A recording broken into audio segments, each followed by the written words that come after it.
اور لوگ دھیرے دھیرے آہستہ آہستہ اسلام لانے لگے اور یہ خبر حکومت تک پہنچتی اور ایک حکومت میں ایک سپاہی اسلام لے آیا. بادشاہ نے اس پر ظلم کیا. اس سپاہی نے حضرت سے کہا اپنے پیر و مرشد سے حضرت خواجہ معین الدین چشتی رحمۃ اللہ علیہ سے کہ فلاں آدمی مجھے ستاتا ہے. تو آپ نے پرچہ لکھا بادشاہ کو کہ اپنی پبلک پر اور کمزوروں پر ظلم مت کرو. جب بادشاہ نے خط دیکھا تو آگ بگولا ہو گیا کہ یہ کل کا فقیر آج ہم پر حکومت کرنے لگا.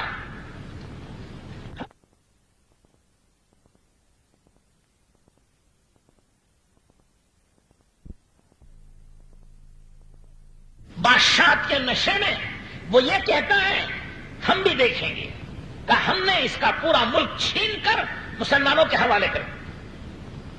1 سال پہلے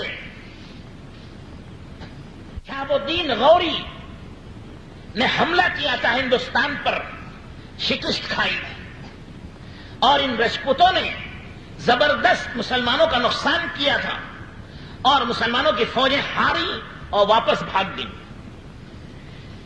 سلطان شہاب الدین غوری نے قسم کھائی تھی کہ بستر پر نہیں لیٹوں گا جب تک جس جگہ سے ذلت سے نکلا ہوں عزت سے داخل نہ ہو جاؤں. جس ملک سے مجھے ذلت ملی اور ذلت سے میں بھاگا ہوں, جب تک دوبارہ اس ملک میں عزت و فتح کے ساتھ داخل نہیں ہو جاؤں گا میں بستر پر نہیں سوں گا. چنانچہ سال بھر اس نے تیاری کی اور کوشش کرتا رہا. ایک رات اس نے خواب میں دیکھا کہ حضرت خواجہ معین الدین چشتی رحمۃ اللہ علیہ فرما رہے کہ سلطان اب تم حملہ کرو, ہم تمہارے ساتھ ہیں, اللہ کی مدد تمہارے ساتھ ہے. چنانچہ جب اس نے حملہ کیا تو اس پورے ملک پر, تفصیل تو بہت زیادہ ہے, وہ تاریخی قصے ہیں, تو اللہ جل شانہ نے اس کو فتح نصیب فرمائی.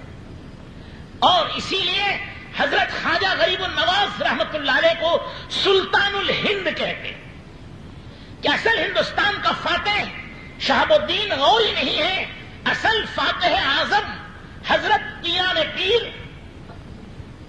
خواجہ غریب النواز سیدنا و شیخنا معین الدین چشتی رحمۃ اللہ علیہ, جن کی محنت و کوشش سے صرف ایک سفر کیا اجمیر شریف سے ڈھاکہ بنگلہ دیش تک.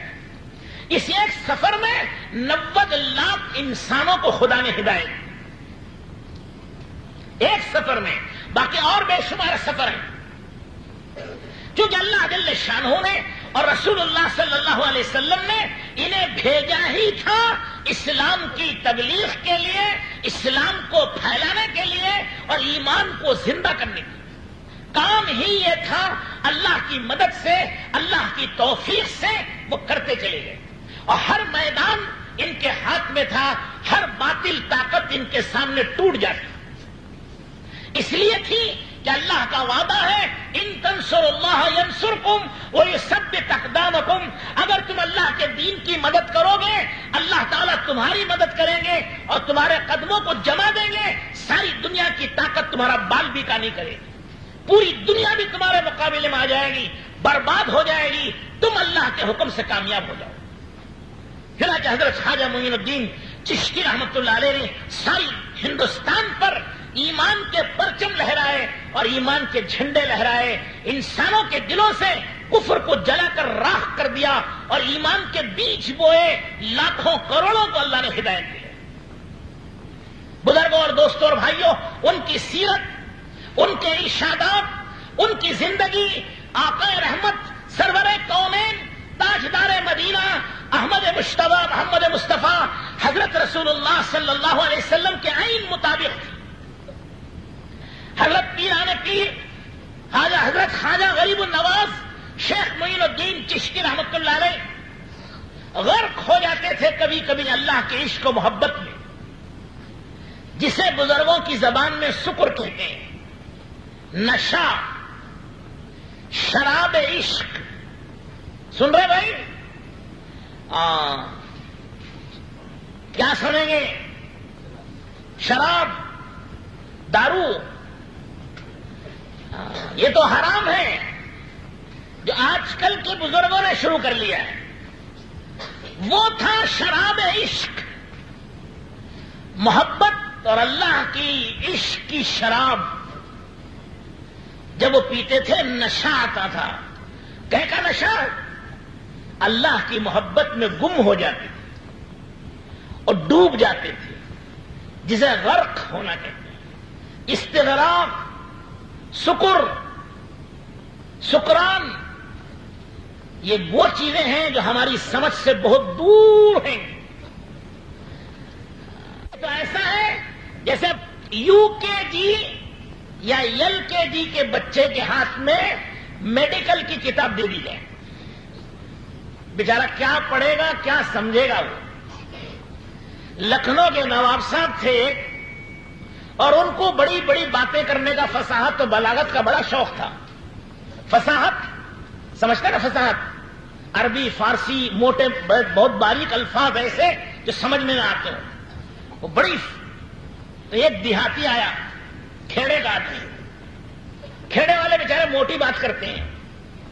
تو جب وہ کھیڑے کا آدمی آیا تو نواب صاحب نے کہا تمہاری کشتزار میں انسان تکاتر امتار کیسا ہے؟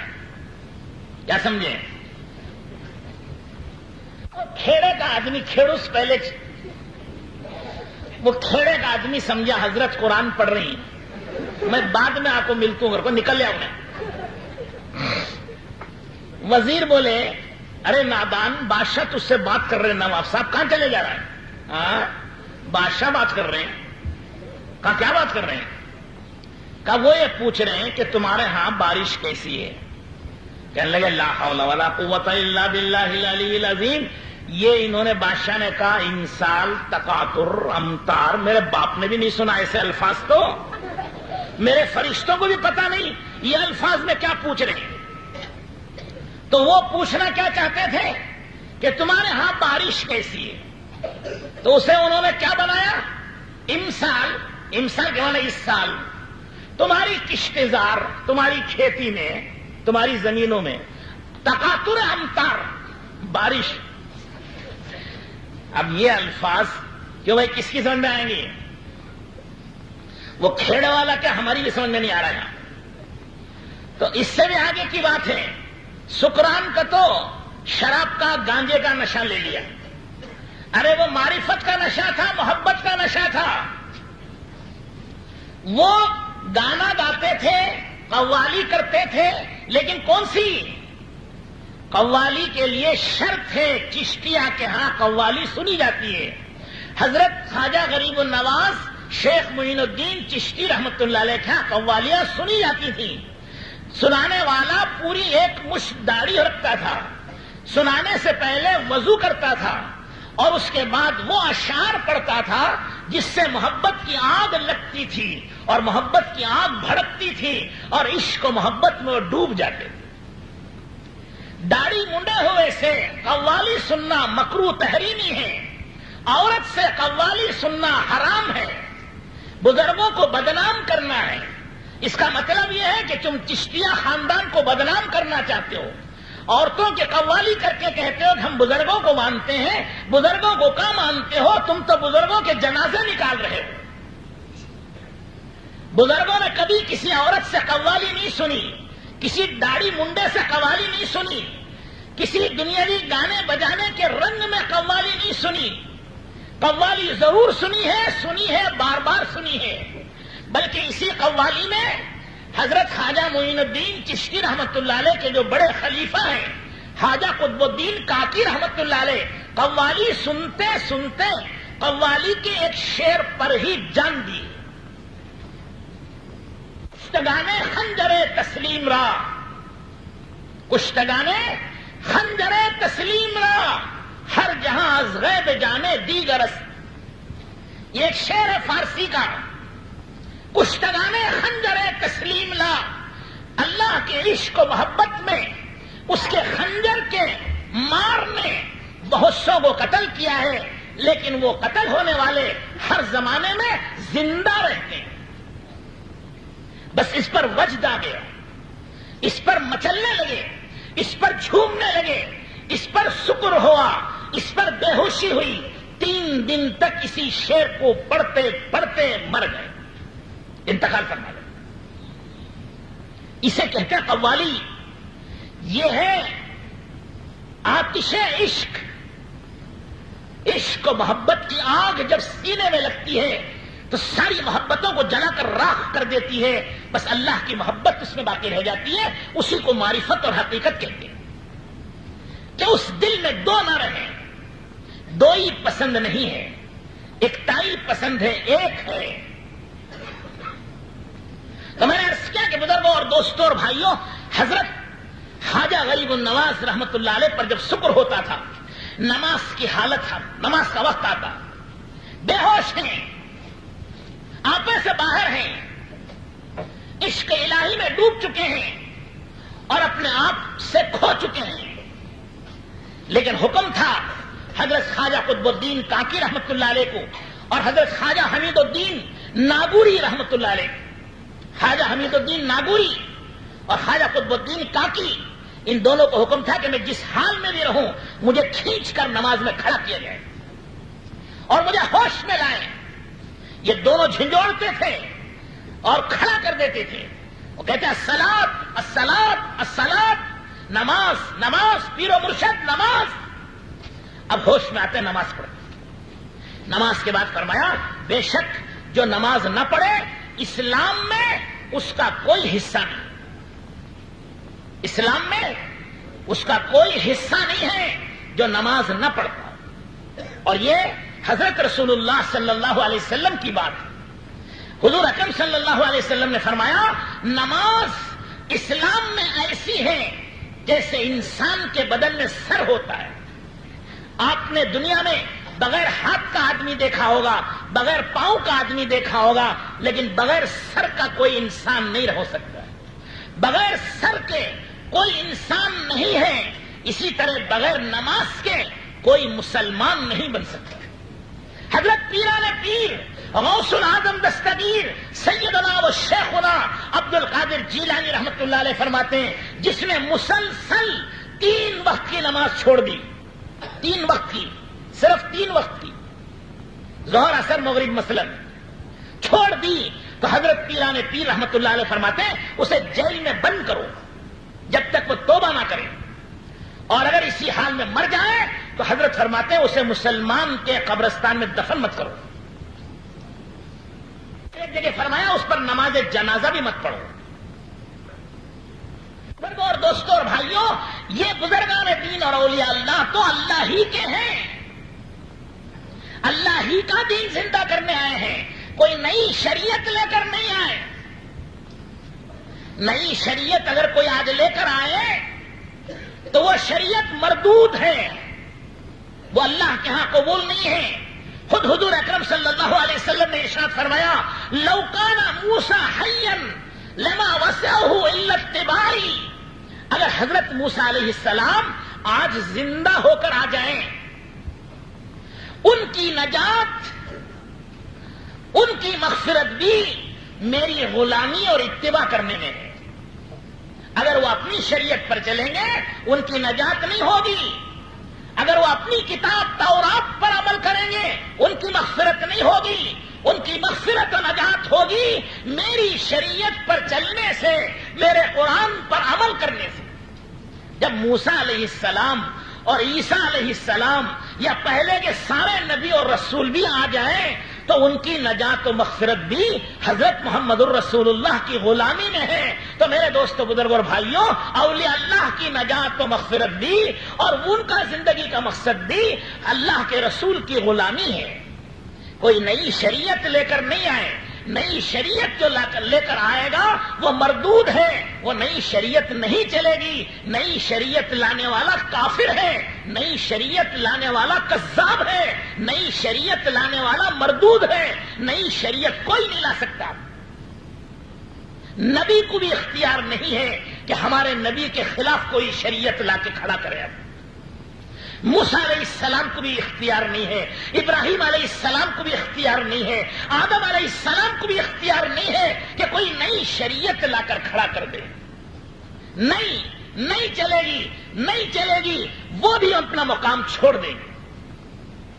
تو بزرگوں اور دوستوں اور بھائیوں، یہ خیال کر لینا کہ نماز دل سے پڑھیں گے، دل سے نماز پڑھنا ہے، یہ دل کی نماز پڑھنا ہے۔ یہ دونوں میں فرق ہے، دل سے نماز پڑھنا، دل و جان سے نماز پڑھنا، یہ فرض ہے، یہ کبھی معاف نہیں ہے جب تک کہ ہوش و حواس باقی ہے۔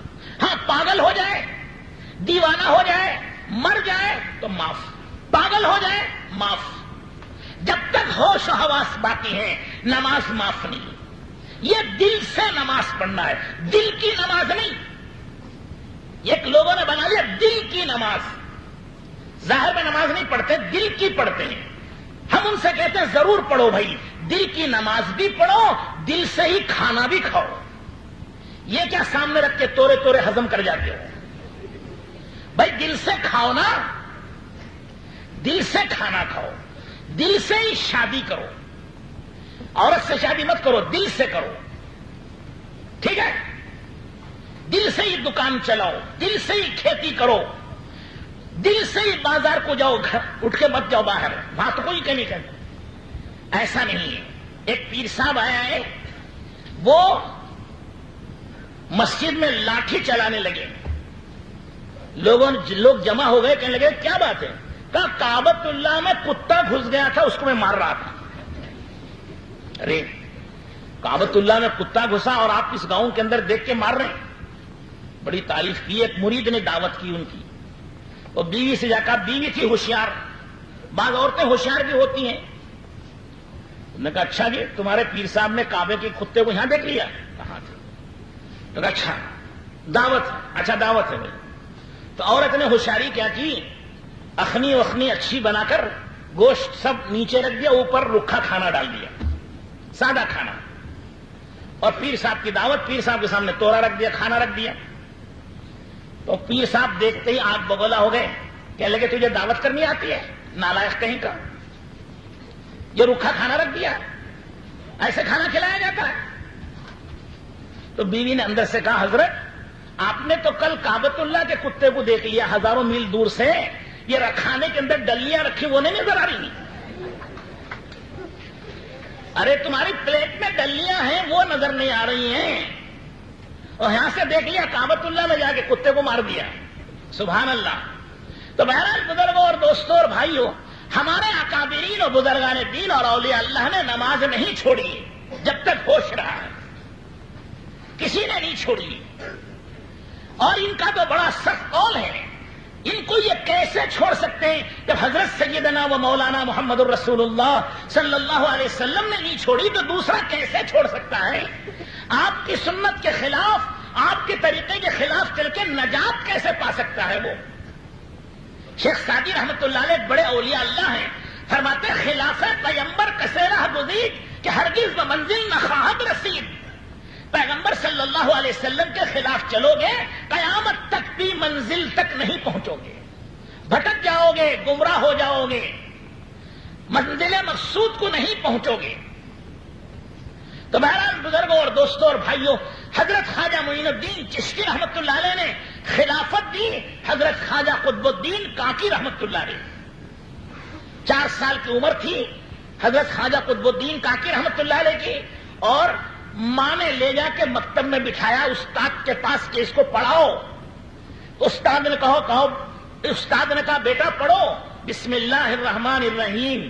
تو حضرت خواجہ صاحب نے 4 سال کی عمر میں کہا بسم اللہ الرحمن الرحیم، کہا الف با تا، الف بے تے۔ تو حضرت نے کہا الحمدللہ رب العالمین الرحمن الرحیم مالک یوم الدین، پوری سورت پڑھ گئے، الف لام میم پوری سورت پورا پارا پڑھ گئے، سیقل پورا پارا پڑھ گئے، تلک الرسول پورا پارا پڑھ گئے، لنتنا پورا پڑھ گئے، والموس 14 پارے ختم کر دیا۔ کہا استاد سے استاد جی سبحان الذی سے پڑھانا شروع کریے۔ کہنے لگے اچھا تمہاری یہ عمر اور تمہاری ماں نے کہا یہ بچہ پڑھا نہیں ہے اور تم 14 پاروں کے حافظ قرآن کیسے بنے ہو؟ کہا حضرت میری ماں 14 پارے کی حافظ قرآن ہے، جب سے میں اس کے پیٹ میں ٹھہرا ہوں وہ روزانہ 14 پارے پڑھتی تھی اور میں پیٹ میں سنتا تھا، اور اس طرح میں نے 14 پارے حفظ کر دی۔ ایسی مبارک عورتیں تھیں، انہی مبارک عورتوں نے ایسے سپوت، ایسے مجاہد، ایسے مخلص، ایسے اولیاء اللہ کو جنے اور جنم دیا ہے۔